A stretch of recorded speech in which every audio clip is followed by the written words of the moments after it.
नमस्कार मित्रांनो, तुम्ही देखील घरकुल योजनेसाठी पात्र असाल परंतु तुम्हाला अजून देखील घरकुल भेटलं नसेल तर तुमच्यासाठी अत्यंत महत्त्वाची अपडेट आज आपण या व्हिडिओमध्ये घेऊन आलेलो आहोत. चला तर मित्रांनो, व्हिडिओला सुरुवात करूया. मित्रांनो, राज्यातील जवळपास 39 लाख नागरिकांची घरकुल यादीत नावं आलेली आहेत आणि त्या नागरिकांना येत्या 3 ते 4 वर्षात जे आहे ते घरकुल मिळणार आहे. आणि त्या यादीत तुमचं नाव आहे की नाही, किंवा जर तुमचं नाव नसेल तर काय करायचं आणि असेल तर काय करायचं, याबद्दल सविस्तर माहिती, किंवा जर ती यादी पाहायची कशी, याबद्दल सविस्तर माहिती आज आपण या व्हिडिओमध्ये जाणून घेणार आहोत.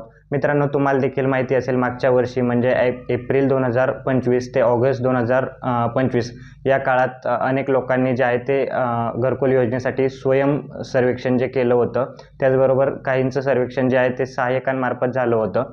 जवळपास 20 लाख नागरिकांनी स्वयं सर्वेक्षण केलं होतं आणि त्या 20 लाख नागरिकांपैकी जवळपास 10 लाख नागरिकांचं जे आहे ते व्हेरिफिकेशन जे आहे ते झालेलं आहे. म्हणजे 50% नागरिकांचं जे आहे ते व्हेरिफिकेशन महाराष्ट्र सरकारतर्फे झालेलं आहे आणि उरलेल्या 50%चं झालेलं नाही, परंतु त्यांना देखील काळजी करण्याचं काही कारण नाही आहे. तर मित्रांनो, ही जी आहे टोटल 39 लाख शेतकरी यांची यादी तयार झालेली आहे आणि महाराष्ट्र शासनाच्या निर्णयानुसार 15 ऑगस्ट 2026 रोजी ही यादी तुमचं जे ग्रामसभा झाली असेल 15 ऑगस्टला, त्यामध्ये दर्शवली गेली असेल. आता काहींचा प्रश्न असेल की आमच्या गावची ग्रामपंचायतची जी आहे ती ग्रामसभा झालीच नाही, किंवा मग ग्रामसभा झाली परंतु ग्रामसभेत जी आहे ती घरकुल योजनेबद्दल कोणतीही माहिती भेटलेली नाही.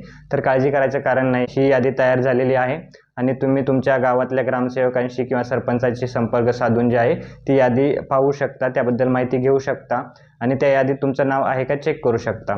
यादीत जर तुमचं नाव नसेल तरी देखील मित्रांनो काळजी करण्याचं कारण नाही आहे.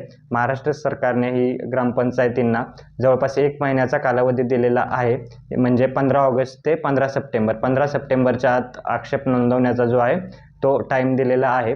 जर तुम्ही या योजनेसाठी पात्र आहेत परंतु तुमचं नाव या यादीत नसेल तर तुम्हाला एक अर्ज तुमच्या गावच्या जे ग्रामसेवक आहेत त्यांना लेखी अर्ज द्यायचा आहे.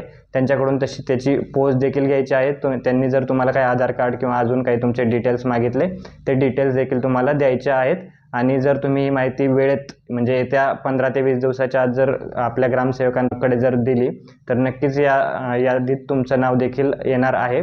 आणि 15 सप्टेंबरच्या नंतर ही यादी फायनल केली जाईल, नंतर आपण काहीही करू शकत नाही.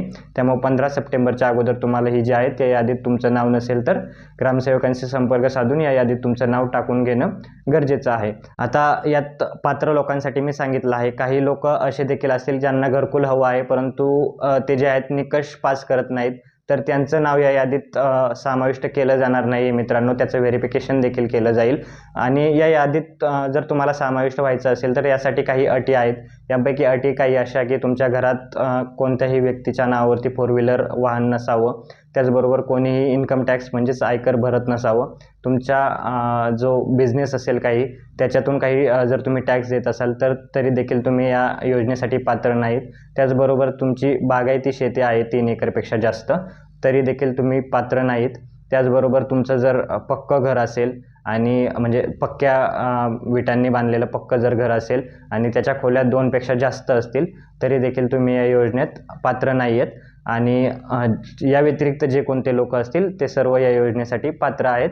आणि तुम्हाला जर त्यासाठी अर्ज केला नसेल तरी देखील तुम्ही आता येत्या 15 ते 20 दिवसाच्या आत हा अर्ज करून घ्या, म्हणजे तुमचं या यादीत नाव टाकलं जाईल. आणि बाकी राहिलं जे प्रश्न की हे यादीत नाव आहे परंतु आम्हाला घरकुल भेटणार कधी. मित्रांनो, आता हे जे नाव आहेत हे फायनल करायची प्रक्रिया आता चालू झालेली आहे. 15 सप्टेंबरच्या नंतर 15 सप्टेंबरपर्यंत जेवढी नावं येतील तेवढी सगळी नावं घेऊन ही यादी फायनल केली जाईल. यादी फायनल केल्याच्या नंतर आवश्यकतेनुसार त्याची प्रायोरिटी ठरवली जाईल की म्हणजे आपल्या गावात एवढे घरकुल भेटणार आहेत, तर सगळ्यात जास्त प्रायोरिटी कोणाला, म्हणजे सगळ्यात जास्त गरज कोणत्या व्यक्तीला आहे त्याप्रमाणे हे जे आहे ते प्रायोरिटी लिस्ट बनवली जाईल. त्याच्यानुसार गावात जसे काही घरकुलांसाठी मंजुरी येईल तसे ज्यांना जास्त प्रायोरिटी, ज्यांना जास्त गरज आहे अशा लोकांना सगळ्यात पहिल्यांदा घरकुल भेटणार. त्याच्यानंतर ज्यांना सेकंड प्रायोरिटी आहे त्यांना, त्याच्यानंतर थर्ड प्रायोरिटी अशा प्रकारे जे आहे ते हे घरकुल वितरण केलं जाणार आहे. आणि तुम्हाला वाटेल की करू नंतर, तर मित्रांनो तसं नाही आहे. याच्या अगोदर जी घरकुलची यादी तयार झाली होती ती 2018मध्ये झाली होती आणि 2018 नंतर आता डायरेक्ट 2025ला जे आहे ते आपण सर्वेक्षण केलं आहे. म्हणजे जवळपास 7 वर्ष जे आहे या सर्वेक्षणाला आपल्याला वाट पाहावी लागली. तर आणि हे जे 18ला जे सर्वेक्षण झालं होतं त्यांची बऱ्यापैकी आता घरकुल देण्यात आलेली आहेत. 18ला सर्वेक्षण झालं, त्याच्यानंतर 19, 20, 21, 22, 23, 2024, 2025पर्यंत जे आहे ते या घरकुलांचं वितरण करण्यात आलं. आता 2026ला जी यादी फायनल होईल प्रायोरिटी लिस्ट बांधल्याच्या नंतर, त्या यादीतल्या लोकांना येत्या 1, 2, 3, 4 म्हणजे 2030पर्यंत जे आहे ते घरकुलं वाटप होईल. यात टाईम लागू शकतो. त्यामुळं तुम्ही आत्ताच जे आहे तर आपल्या जे आहे ग्रामसेवक त्यांच्याशी संपर्क साधून या यादीत तुमचं नाव आहे का नाही ते चेक करा.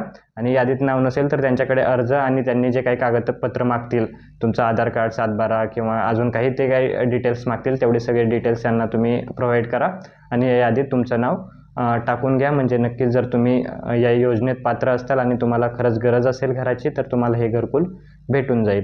मित्रांनो, तुम्हाला घरकुलविषयी अजून काही प्रश्न असतील तर नक्की खाली कमेंट बॉक्समध्ये विचारा. आपण नक्की त्यांना उत्तर देण्याचा प्रयत्न करू. आणि व्हिडिओ आवडला असेल तर व्हिडिओला लाईक आणि चॅनलला सबस्क्राईब करायला विसरू नका. अशीच आपण माहितीपूर्ण व्हिडिओ आपण आपल्या चॅनलला बनवत असतो. धन्यवाद.